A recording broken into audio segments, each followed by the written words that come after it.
At Athletic Brewing Co., we know the big game's no time for a bad call, on or off the field. This year, you and your friends can make the best call of the night by bringing Athletic Brews to the party. Whether they're your pick for the night or the perfect fourth quarter audible, Athletic Brewing Co.'s great tasting, non-alcoholic brews can put a win without a hangover in the palm of everyone's hands. Head to athleticbrewing.com to find a store near you and stock up for Sunday.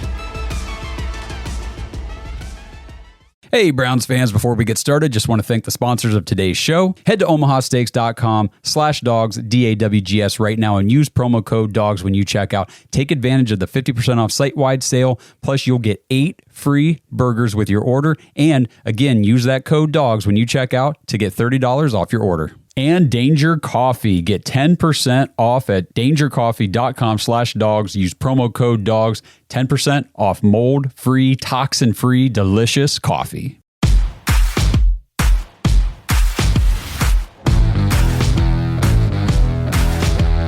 Welcome to the Dogs Podcast with your hosts, Blake Reniker, Justin Charles, and Josh All. What's up, Browns fans? Welcome into another episode of the Dogs Podcast presented by Omaha Steaks. They got that great deal going on right now, guys, at 50% off site-wide, plus you get 8 free burgers, and you get $30 off using promo code DOGS. Go to omahasteaks.com/dogs. Take care of those orders today.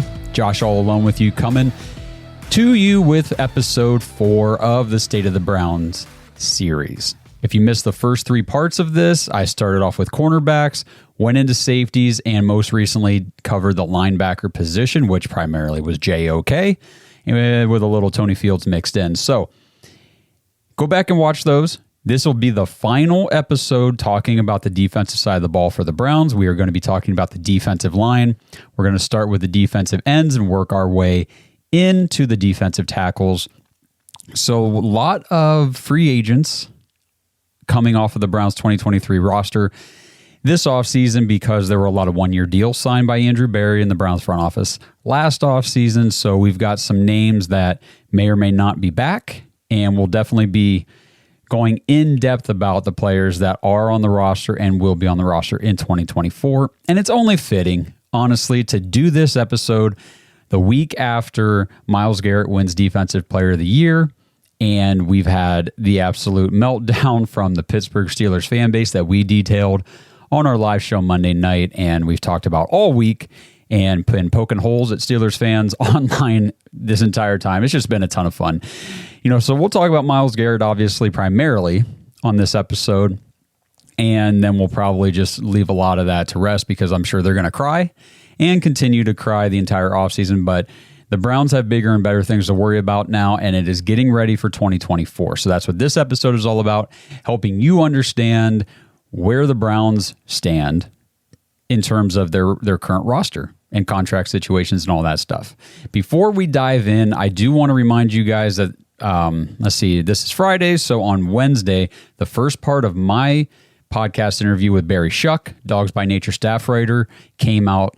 And we were talking about NFL draft prospects that Barry actually got to go see, talk to, interview, watch, all that good stuff at the Senior Bowl. And if you have not been paying close attention in recent years, which is totally fine, the Brown season is over. Not everybody does draft prep and stuff, especially when the NFL playoffs are still going on. But the Senior Bowl has kind of become the first look, the first place where the upcoming draft class really gets to showcase what they can do. And a lot of these guys from the Senior Bowl are really starting to make a splash in the NFL. They're starting to move up draft boards. You're seeing guys from the Senior Bowl start to be taken in the first, second, third rounds. And there's a lot of names on these episodes with Barry that are going to be very important to remember and to know as the draft season unfolds. So check that out. Later this weekend will be the next part. We'll be talking about running backs and offensive line. And then next week, we'll dive into the defense. So last thing, make sure you like the video, subscribe on YouTube. We're trying to hit 9,000 here soon. And then we need to get to 10. We need to get to 10,000 subscribers on YouTube. So if you're watching this and you haven't subbed, just do us a solid. Click the subscribe button, tap the notification bell so you don't miss any of the new content we have coming out. It's going to be a really, really fun, information content packed off season, and we have already begun. This is already like week 6 of massive content overload coming from the Dogs Podcast. So appreciate everybody tuning in. And now, why don't we go ahead and dive in to the defensive line? And of course, we're going to start things off with Myles Garrett.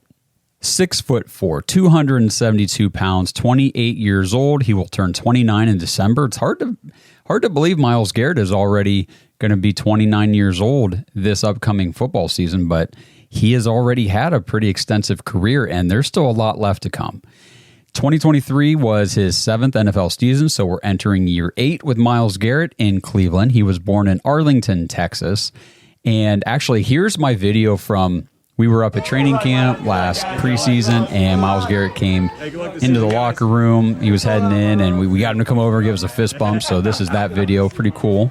He played college ball at Texas A&M. And of course, as you all know, I am sure, he was the number 1 overall pick by the Browns in 2017. Now this year, 2023, despite what anybody with hatred in their heart toward the Browns or Myles Garrett wants to tell you, listen to this list of accolades for Myles Garrett in 2023. Pro Bowl selection, first team All-Pro by the AP, first team All-Pro by the NFL PA, Defensive Player of the Year by the PFWA, that's Pro Football Writers Association, Defensive Player of the Year by Sporting News, and Defensive Player of the Year by the AP. He also won, of course, 3 Mad Dogs. He's the first 3-time award winner for our award show. He won the Play of the Year, the Defensive Player of the Year, and the Team MVP for 2023. So Myles Garrett is super accomplished this season, and we're going to break it down because, you know, there is still this myth, this misconception that Myles Garrett disappeared in the second half of the season. And we'll dive into that, why people think that, and why it's not necessarily true. And we need to understand that as well from the podcast side of things, because we were hard on Myles as the season was going on. Each game, it was like, man, it just didn't feel like he was getting after the quarterback out there. But when you go back and look at the numbers for each of the games, it starts to tell a different story. So we'll dive into that. So again, like the other episodes, 16 games is the baseline for a guy like Myles Garrett because none of the starters played in that week 17 or week 18 game, the 17th game of the season. So Myles Garrett played 100% of the games this year. He played in all 16 of his games despite the shoulder injury in week 12 against Denver. If you remember, came out after the game wearing a sling, said that he heard a pop in his shoulder. And if you watched the podcast then, we all sat back and said, well, that's an IR. He's going on IR. All of our other stars are on IR. Myles Garrett was having a humongous season, just a monster season up to that point. And I don't know how many people will even remember that at this point in the offseason. Myles Garrett was dominating on the defensive side of the ball all the way up until he had that injury. So let's look at some stats. We'll just talk about the quick bad. Overall, he missed just 4 tackles on the season, and overall his tackles were down this year. 42 tackles compared to 60 last year, 51 the year before. He had 17 tackles for loss. That looks to be second highest of his entire career. So that was good. His tackles for loss, the dude was in the backfield like crazy. He had 14 sacks. We'll talk about it, but 13 of those came in the first 10 games he played. Over the last 6, he only had 1. So we'll break down some of those numbers here in a minute. 30 quarterback hits, second most of his entire career. What else can we pull out of here? So he had the 4 forced fumbles. He had the 1 fumble recovery. He had, looks like 3 pass breakups. And we remember he had the blocked field goal against the Colts. Myles Garrett was just a one-man wrecking crew for the most part out there for the Browns this year. So looking at the sacks, like I said, 13 sacks in 10 games, that came out to 1.3 sacks per game. And then immediately after the injury, that number dropped to just 1 sack over the final 6 games. So there's no doubt, there's no question. The injury was an obvious factor in the overall production, I guess, in terms of the box score and the stat sheet for Myles Garrett, because you don't just drop from, I mean, the dude was on a 22 sack pace over 16, 17 game season. He was on pace for 22 sacks and he ended with 14. So you don't just go from a 22 sack pace to essentially zero without something external causing that to happen. And, you know, I saw a lot of people posting how Myles Garrett's stats are always lower in the last third of the season each year. And when I look at that, to me, it's like, well, you know, no shit. When a guy plays the entire season, when is he more likely to be as close to healthy as possible? Earlier in the season. When is a player most likely to be dealing with various injuries that he has sustained over the course of the season? Later in the season. And as a side note, anyone who says, oh, the second half of the season, he disappeared, it was 6 games. Last I checked, teams play 17 games, not 12. So it was not a half of the season. It was the final third of the season when people are referring to when they say that. So I know a lot of this is kind of common sense. Obviously, guys are going to be more likely to be injured later in the season than they are early. So, you know, and I don't mean to insult you guys watching this. It's primarily, you know, people who jump into these episodes and watch this just to nitpick things. And, you know, now a lot of them are online just proudly displaying for all to see just how little they actually know about football. It kind of drives me nuts. So is it disappointing when his production in terms of tackles and sacks dropped off? Of course. Of course that was disappointing. But I did a Myles Garrett, TJ Watt comparison, and even with the drop-off in stats, Myles Garrett still maintained higher pass rush numbers than TJ Watt over the entire season. So over the entire course of the season, not just the beginning, not just those first 2/3, but over the entire season, his pass rush numbers were still higher than TJ Watt's. So that means even though the tackles and sacks dropped off after that Week 12 injury, his pass rush and the impact on the defense did not. His pressure numbers prove that. After the injury in the Denver game, even though he didn't record any sacks, Myles Garrett came out and had just 2 pressures against the Los Angeles Rams. Pretty big down game, but again, it was questionable all week if he was even going to play. But then, after that LA Rams game, Myles Garrett had games of 7 pressures, 11, 8, 9. Those were all the highest pressure numbers of the entire season for him.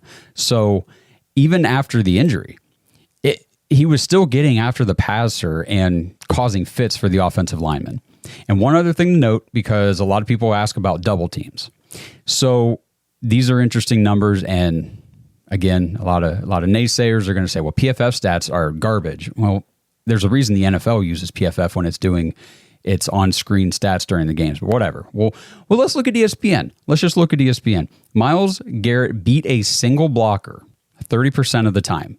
That was the second most pass rush win rate by ESPN, which they track a pass rush win as beating your blocker within 2.5 seconds. So under 2.5 seconds, you beat your blocker. Because I looked, the average time to throw for quarterbacks in the NFL this season was 2.78 seconds. So do the simple math. If you're getting past your blocker in under 2.5 seconds and the average time to throw for a quarterback, they're holding the ball on average 2.78 seconds, you have a good chance of getting in the backfield while the quarterback still has the ball. So that's kind of where those numbers are coming from. So the highest pass rush win rate per ESPN was Micah Parsons at 35. Myles Garrett was second at 30. The interesting thing, when Myles Garrett faced a double team, his pass rush win rate was 29%. So essentially the same, 30 to 29, essentially the same number. So whether you had a single blocker on Myles or a double, he was winning his pass rushes at the same rate. That's a monster. That is a man right there. So I looked at TJ Watt. Very interesting. TJ Watt beat a single blocker 25% of the time, so just 5% less than Myles. But what happened whenever he was double teamed? When TJ Watt was double teamed, his pass rush win rate dropped clear down to 14%. That's a huge drop off to go from 25 to 14 whenever you get an extra blocker on you.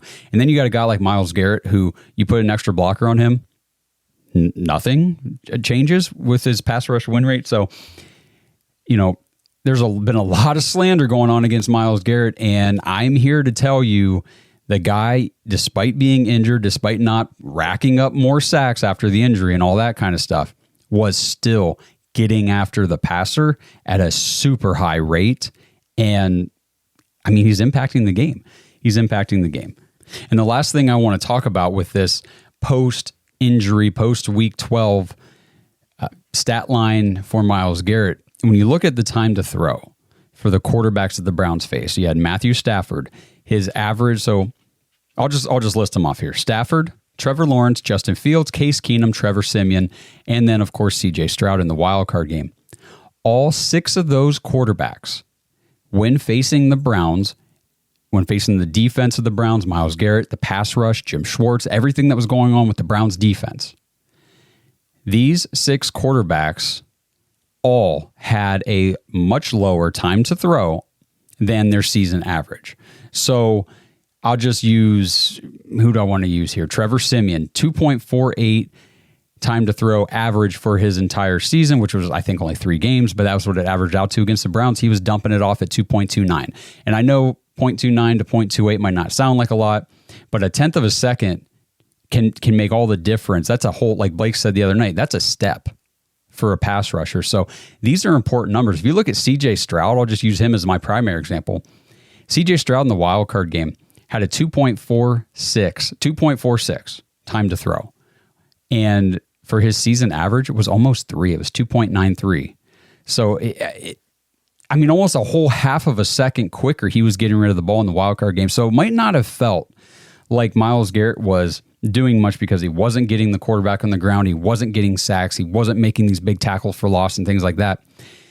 We have to remember that quarterbacks, opposing coordinators, coaches, by this point in the season, they had all the information they needed on the Browns defense, and it was, don't hold the ball. Just get rid of the ball. We saw it start midway through the game week 1 with Joe Burrow. We were up at the game, and Joe Burrow would literally catch the snap, dump, catch, dump, snap, dump. It was really cool to see because the Browns were forcing 3 and outs, and that's why the Browns led the league in forced 3 and outs, because of this pass rush. So when anybody tells you that pass rush wins and all that stuff doesn't matter unless it results in a sack, they're full of shit. They're absolutely full of shit. And I said the other night on the show, I posted a thing on Twitter, and the people on Facebook are really freaking out too, because I made a very snarky, sarcastic comment about Chris Jones only had 4 tackles, no sacks, no tackles for loss in the Super Bowl. Clearly, he sucked in that game. He was a no-show, a disappearing act, and a fraud. That was very tongue-in-cheek sarcastic, and a lot of people took it very seriously, which I love, because I have so many comments now saying, what are you talking about? His pass rush was literally the difference between touchdowns and field goals, or touchdowns and punts. And I'm like, exactly. Thank you for saying that. That's exactly what I was trying to get out of you guys. Thank you for walking into my trap. So don't let anybody fool you. Myles Garrett had an all-around great season. Offenses had to game plan specifically for him. And whenever an opposing team starts on their week on a Monday, the coaching staff gets together and says, we got to change up our offensive game plan completely because they have this one guy, you're making a huge difference in the game. So real quick, PFF, minimum 200 snaps. That gave me 95 qualifying defensive ends. Myles Garrett's defense grade was a 93.6. That was number 1 overall. His pass rush grade was a 94.8. That was number 1 overall. He had 86 total pressures. That was tied for 7th overall with TJ Watt. He had 57 hurries. That was 6th overall. 14 quarterback hits, tied for 8th. This is PFF's quarterback hits. His PFF pass rush win rate was 27.5%. That was 1st overall, according to them. Again, ESPN had him at 30%, which was 2nd, according to their metrics. He had a 77.3 run defense grade. That was 17th overall. We know that Myles Garrett he's a pass rush specialist, but his run defense is actually not that bad. He had 37 stops this year, 12th most in the entire league. And again, we've been talking about defensive stops on the previous episodes. That is a tackle that constitutes a failure for the offense. His run stop percent was 7.2. Number 1 was DeMarcus Lawrence with 11.6. So not terribly far off from that. And he did all of this on 522 snaps, 135 fewer snaps than Max Crosby and 85 fewer snaps than TJ Watt, two of the fellow DPOY finalists.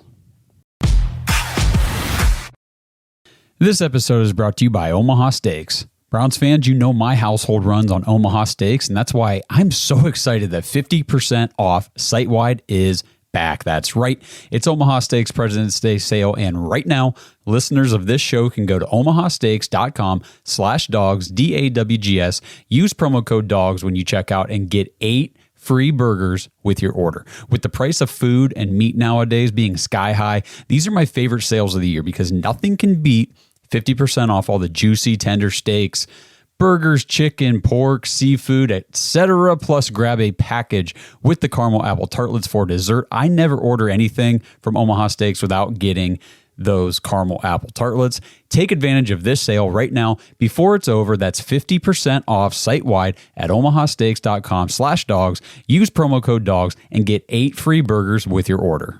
Hey, Ohio, if you haven't downloaded the BetMGM app yet, you'll definitely want to take advantage of this limited time offer. New users who sign up through our link must deposit $10 and place a first wager of $5 on any live bet. Once your bet is placed, you will instantly receive $150 in bonus bets. You will get 3 bonus bet tokens of $50, allowing you to make multiple wagers with your bonuses. This offer is only available if you sign up through our link, which you can find in the description below, or scan the QR code on your screen to start signing up. This offer is only available for new customers who are 21 and older and physically present in Ohio. Please gamble responsibly. If you or someone you know has a gambling problem and wants help, call 1-800-GAMBLER. Check the episode description for the full terms of the offer to see if you qualify. At Athletic Brewing Co., we know the big game's no time for a bad call, on or off the field. This year, you and your friends can make the best call of the night by bringing Athletic Brews to the party. Whether they're your pick for the night or the perfect fourth quarter audible, Athletic Brewing Co.'s great tasting, non-alcoholic brews can put a win without a hangover in the palm of everyone's hands. Head to athleticbrewing.com to find a store near you and stock up for Sunday.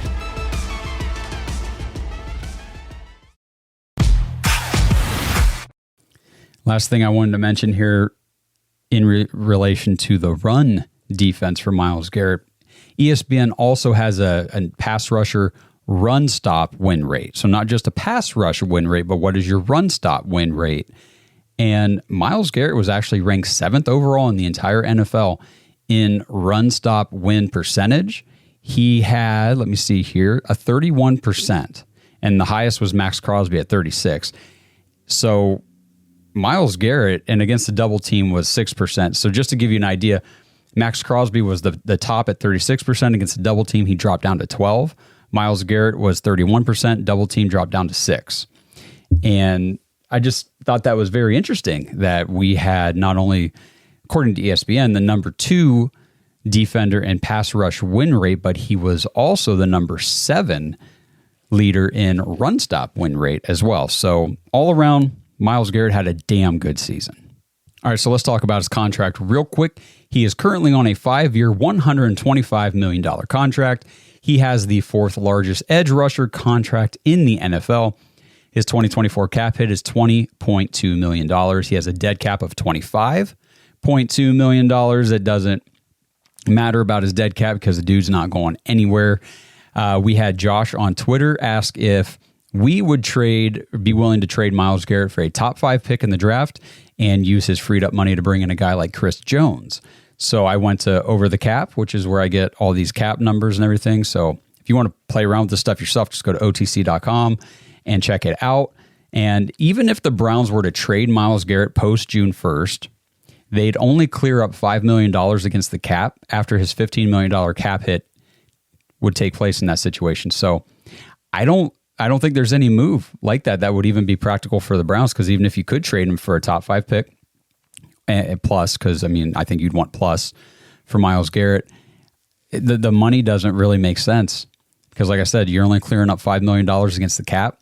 By trading him, that doesn't seem worth it to eat $15 million when you've got the defensive player of the year. You've got the best pass rusher in all of football on what finished as the number 1 defense in all of football. And we expect them to do nothing but get better going into year 2 under Jim Schwartz. So Myles Garrett As interesting as some of those trade scenarios might be to talk about, to discuss, it's just not realistic, not really practical. Myles Garrett is going to be your defensive leader for the Cleveland Browns in 2024.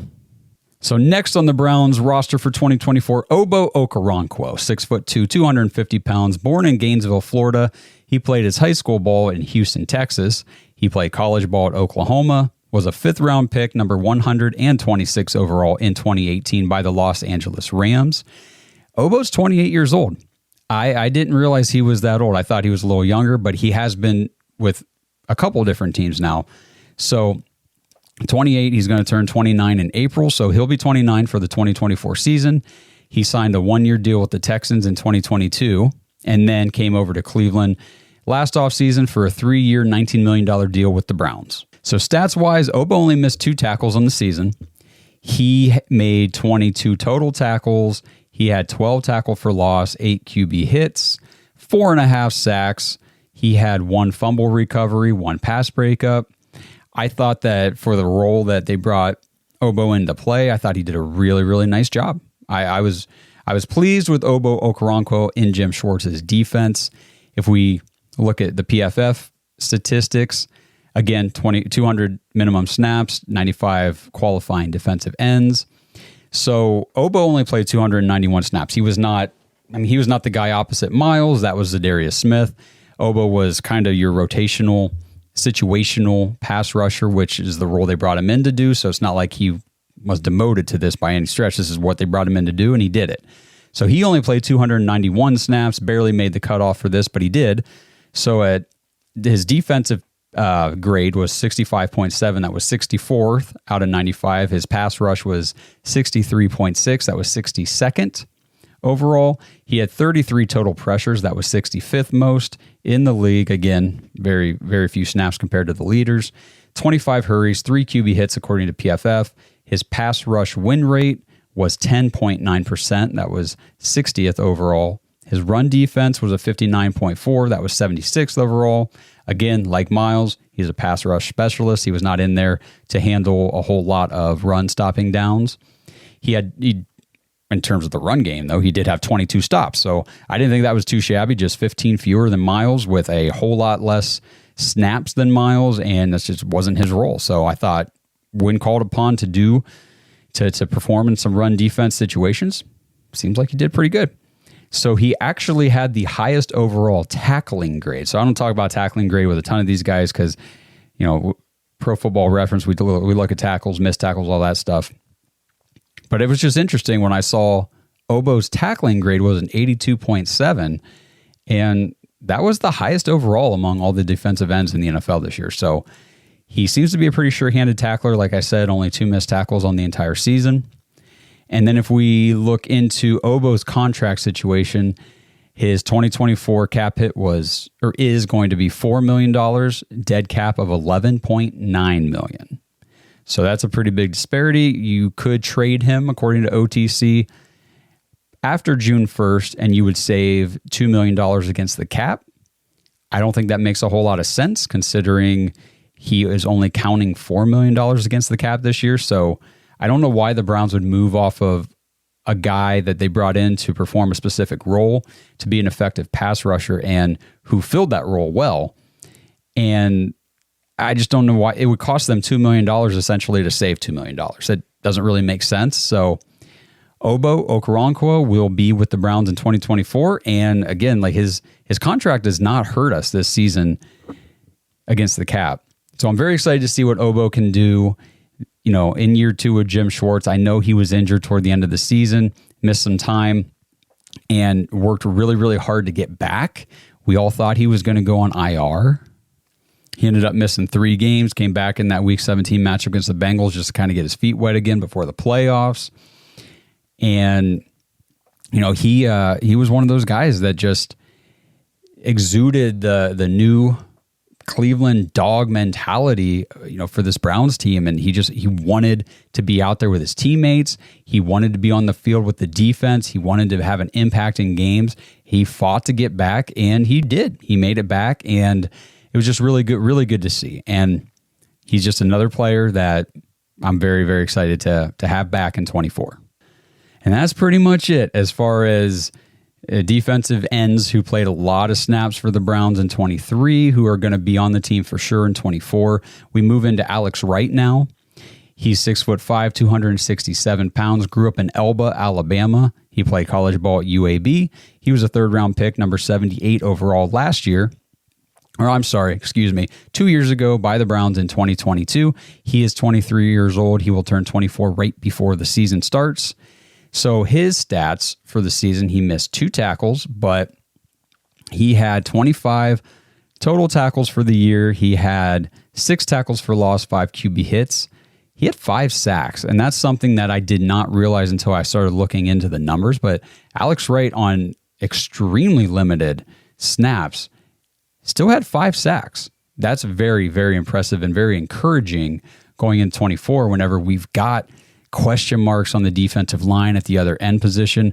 Obo's not exactly a starting defensive end to go opposite of Myles Garrett, and I think that's what they want Alex Wright to be. That's what he was drafted to be.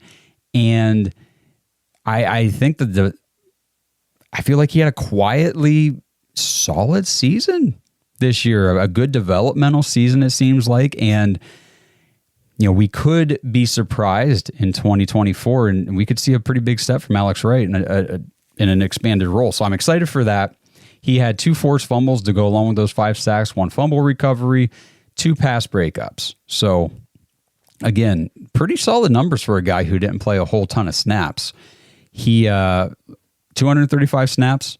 So I guess I'm chalking this up to be a little bit more extreme than it is. It wasn't that much fewer than Obo, but he also played that entire Week 17 game against the Bengals. I think he played a lot more in times when the Browns were up big, and Obo was more playing to help the Browns get up big, if that makes sense. But per PFF, 54.8 defense grade, not wonderful, but again, situational. 62.4 pass rush. He had 21 total pressures, 15 hurries, and a quarterback hit according to PFF. His pass rush win rate was 8.6%. He had a 49.7 run defense grade. He had 16 total stops, so kind of like Obo with the 22. Not bad. Not real bad at all. And I'm still kind of caught on the 5 sacks for Alex Wright in limited time. I mean, this kid could be a steal for the Browns here coming into 24 whenever money's going to be a little bit interesting. I don't want to say it's tight. I don't want to say we're in a bad cap spot because we got a ton of money that we can clear up. But having a guy on a rookie deal like Alex Wright could be huge if he can produce at this kind of level. So contract-wise, heading into the third year of his rookie deal, he originally signed a 4-year, $5.3 million contract with the Browns. His cap hit this year is $1.4 million, dead cap $500K. Alex Wright is, at the moment, your DE3 on the team, and probably, if the season started right now, he'd be the starter opposite Myles Garrett. And at $1.4 million cap hit, if he can produce the way he was on track to produce in 23, this could end up being really good for the Browns.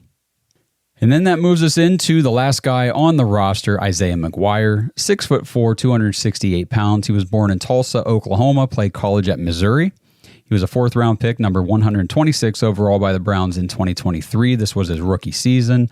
Barry Shuck from Dogs by Nature, who I mentioned earlier in the show, he came on last draft season after the Senior Bowl, and he saw Isaiah McGuire at the Senior Bowl. He talked him up. He was pretty impressed with what he saw from this kid in Mobile, and lo and behold, the Browns come out and draft him. So we were pretty excited when the Browns picked him. Obviously, when you've got Myles and Za'Darius and Obo and Alex Wright and all these other guys on the defensive line, you're coming in as a 4th-round rookie. Not a ton of playing time this year. He, he played in 4 games. He played against the Cardinals, the Bears, the Jets, and the Bengals, so very limited usage. He had just 6 tackles. He did have a sack, 2 tackles for loss. He had 0 missed tackles. That's pretty cool. Just 94 total snaps on defense. So honestly, I mean, his stats are not bad for, the extremely limited time on the field. Now, Isaiah McGuire is 22 years old. He's about to turn 23 here this summer in July. And I wanted to read his NFL draft prospect profile from last offseason coming into the NFL because, again, not a lot of tape on the guy. He didn't play a lot of snaps for the Browns, but still a player that I know I'm excited to see what he can do, and I think he does have quite a bit of potential with Jim Schwartz in this Browns defense. So here's what the NFL official draft prospect profile had to say. Isaiah McGuire is an edge defender with good size and length. McGuire's flashes of power and disruption might allow for a projection beyond what you would expect for his somewhat inconsistent tape. He struggles to hold his ground against edge blocks. His B-gap freestyles bring tackles for loss, but they also allow for massive run lanes. He's a bulldozing power rusher who can uproot tackles and collapse pockets with forceful punch and explosive leg drive. He'll need to get schooled up on varying his entry points and angles to keep NFL tackles guessing, but his style should translate in the league. His run defense needs work, but his size and disruption could make him a starter one day. For a 4th round pick, I think that's what you're asking for from a guy like Isaiah McGuire. So, on par, I see him taking the Alex Wright route, where year 2 in 2024 might be still somewhat limited for him, but I do expect to see him take some strides forward. Isaiah McGuire's contract heading into the second year of his rookie deal. It's a 4-year, $4.5 million contract. His cap hit, $1.1 million. Dead cap is $500,000. And again, very hopeful to see a next step for Isaiah McGuire in year 2 with the Browns. 3 more names to talk about. We'll talk about guys who are still with the team first, the reserve future deals that the Browns have signed at the defensive end position. Lonnie Phelps and Isaiah Thomas. Lonnie Phelps was a UDFA last year. Isaiah Thomas was a rookie 2 years ago, 2022, I do believe. And then we have one free agent, a guy that was with the team and is now a free agent. So we'll see if he ends up coming back or if there was a 1 year and done for Zadarius Smith with the Cleveland Browns, now Z.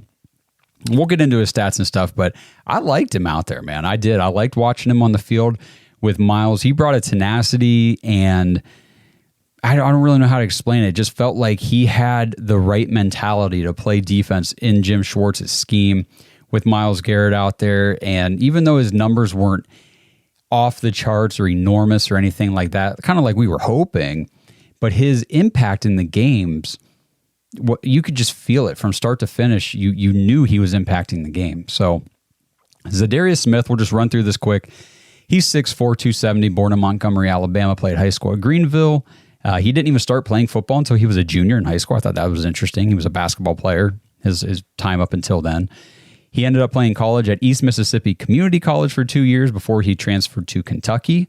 He was a 4th round pick, number 122 overall in 2015 by the Ravens. So right there, 4th round pick. Think about, Alex Wright was a 3rd, Isaiah McGuire was a 4th. So these, you don't have to be a 1st or 2nd round pick to end up being a star and a stud in the NFL.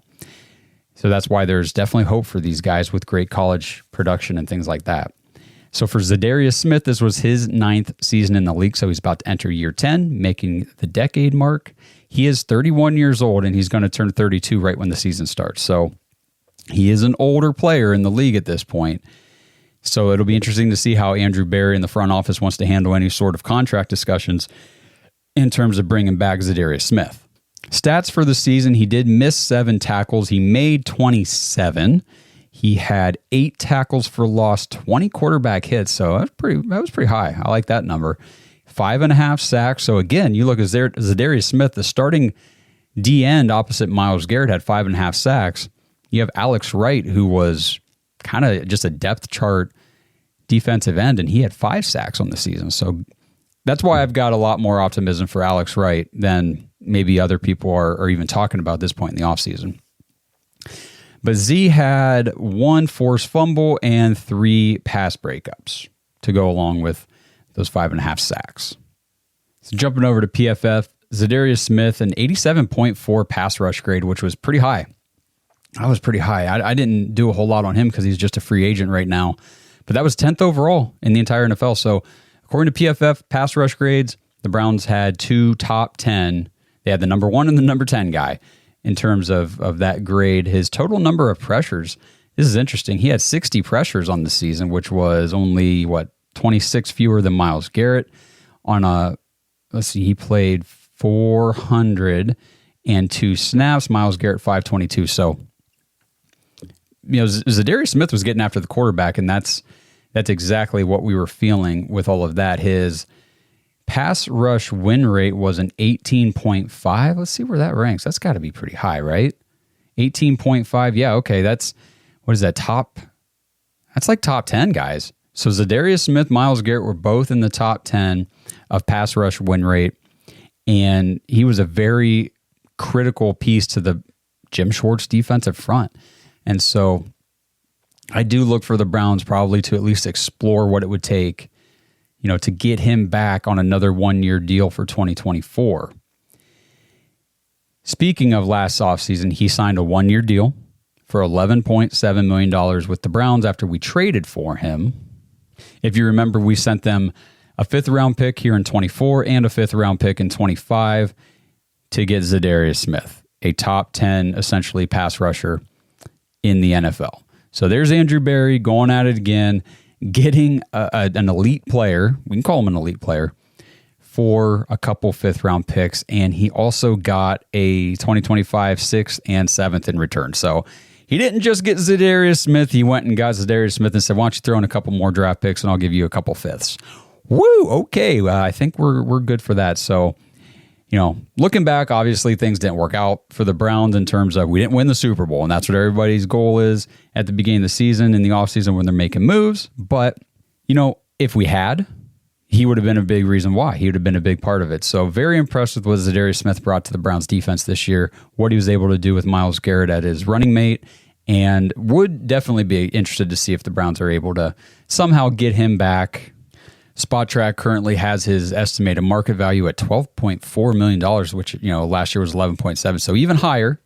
That's what they're projecting. Now, it doesn't mean he'll sign for that much. But if the Browns want to bring him back, they're definitely going to be flirting with that $10 to $12 million range again, probably, to retain his services for another season. So I don't know if that's necessarily in their budget, but with all the restructures and all the money moving around that's going to come here in the coming months, we very well could see Zadarius Smith re-sign with the Browns.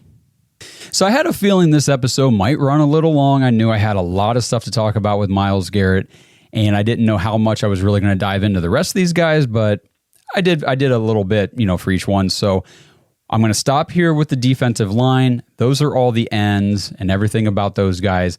We will save. I will do the defensive tackles on the next episode because I got quite a bit of stuff I want to talk about with these guys, and I'd like to not have this be like a 2-hour episode for all of you guys. So appreciate you tuning in. Again, if you're watching this on YouTube, please like the video, subscribe to the channel, help us out, help us get to that 9,000 and beyond. And if you're listening on audio, we appreciate you guys following along, subscribing to the show. If you drop us a 5-star comment on Apple or wherever you can, that really does help the show.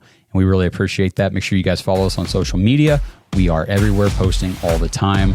And I will be back wrapping up the defensive line with the interior at the defensive tackle position on the next episode.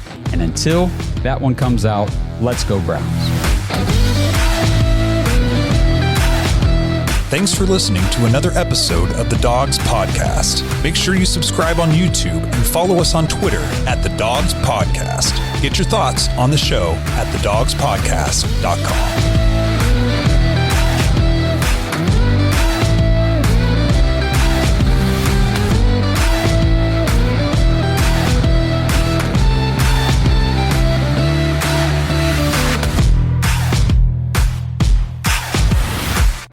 At Athletic Brewing Co., we know the big game's no time for a bad call, on or off the field.